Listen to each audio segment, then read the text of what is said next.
Hello friends, કેમ છો બધા? મારી સ્વેજ કિચનમાં તમારું સ્વાગત છે. ફ્રેન્ડ્સ, આજે હું તમારી જોડે શેર કરવા જઈ રહી છું વિન્ટર સ્પેશિયલ થાળી, જેમાં આપણે અત્યારે એકદમ સરસ લીલી કોબીઝ આવતી હોય તો આપણે એક એનું અલગ પ્રકારનું શાક કરશું. તો એના માટે મેં કોબી લીધી છે 500 જેટલી. કૂક ટોમેટો પેસ્ટ, આ કૂક ટોમેટો પેસ્ટની રેસીપી મેં ઓલરેડી શેર કરી દીધી છે. ધાણા ભાજી, 2 આખી મરચી અને આદુ, અને બાકી આપણા રૂટીન અને સૂકા મસાલા. હવે સૌથી પહેલાં આપણે એક પેનમાં તેલ લેશું અને 4 થી 5 ચમચી જેટલું તેલ લેવાનું છે. તેલ ગરમ થાય એટલે આપણે એમાં જીરું નાખશું. અડધી ચમચી જીરું, 5 ચમચી જેટલી વરિયાળી અને 5 ચમચી જેટલો અજમો એડ કરી દઈશું. થોડી હિંગ એડ કરશું અને આપણે જે કોબી સુધારી એ એડ કરી દઈશું. એકદમ સરળ અને ખૂબ જ ટેસ્ટી. જે લોકો કોબી ન ખાતા હોય એ લોકો પણ હોશે ખાય એવું આ શાક બને છે. તો ચોક્કસથી ટ્રાય કરજો અને પછી મને કમેન્ટ કરીને કહેજો કે ખરેખર આ સબ્જી કેવી બની છે. હવે આપણે થોડું હલાવી લેવાનું છે.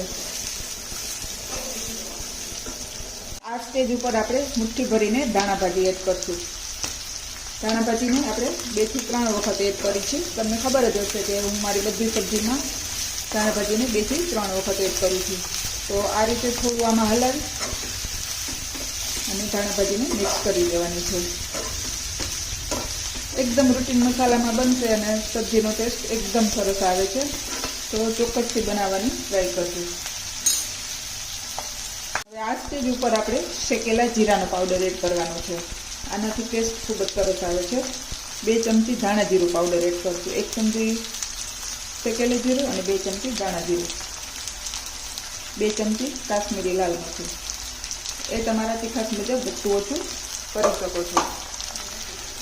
અને થોડી હળદર, સ્વાદ મુજબ મીઠું, બધું એડ કરી અને આપણે એને હલાવી લેશું. મસ્ત આવું હલાવાઈ જાય એટલે આપણે એમાં 2 સ્લીટ કરેલી લીલી મરચી એડ કરશું અને આમાં આદુનો આપણે વધારે ઉપયોગ કરવાનો છે. 1 થી 1.5 ઇંચ જેટલું ખમણેલું આદુ એડ કરશું અને હવે આને 2 થી 3 મિનિટ આપણે ઢાંકીને થવા દેશું. કોબીજના શાકમાં એવું હોય છે કે કોબીજ જો તમારી પાણી વગરની હોય તો એને થોડી ચડતા વાર લાગે છે, પણ મારી અત્યારે એકદમ સરસ ગ્રીન છે એટલે આને ચડતા થોડી વાર ઝાઝી નહીં લાગે, થોડી વારમાં એ ચડી જશે. હવે આપણે એને 2 થી 3 મિનિટ ઢાંકી દેશું અને વરાળે ચડવા દેશું. 3 મિનિટ થઈ જાય એટલે ફરી પાછું આપણે એને હલાવવાનું છે. એટલે તેલ રિલીઝ થઈ ગયું હોય એ આપણે કોબી ન તો એના માટે આપણે ફરી પાછું એને હલાવી લઈશું. ખરેખર આ સબ્જી એટલી સરસ બને છે કે આપણે બધા સબ્જીને ભૂલી જાય. એકદમ આપણે કોબીને પસંદ નથી કરતા, પણ આ રીતે તમે બનાવશો તો તમને બધાને ખૂબ જ ભાવશે. હવે આ સ્ટેજ ઉપર કૂક ટોમેટો પેસ્ટ એડ કરશું. આપણે 2 ચમચી જેટલી એડ કરી દેવાની છે. આનાથી સબ્જીનો ટેસ્ટ આવશે, કલર આવશે અને દેખાવ પણ ખૂબ જ સરસ આવશે. ફરી પાછું આપણે આને 5 થી 7 મિનિટ ઢાંકી અને થવા દઈશું. એટલે એકદમ સરસ કોબી ચડી જશે અને આપણું તેલ પણ છૂટું પડી જશે.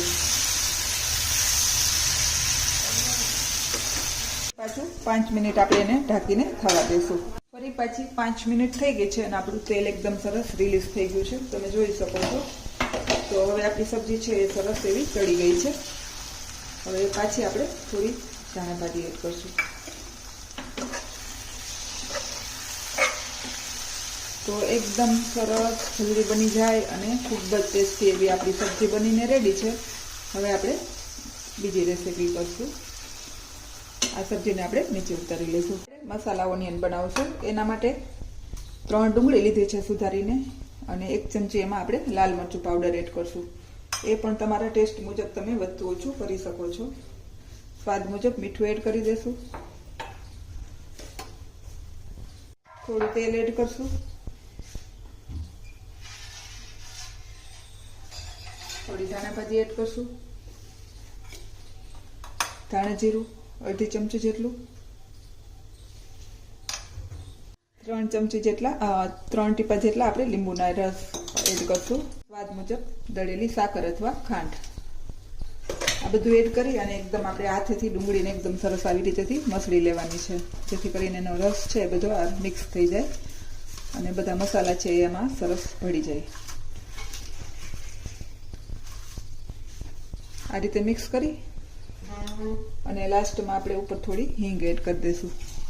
હિંગને અહીંયા ઉપર રાખવાની છે.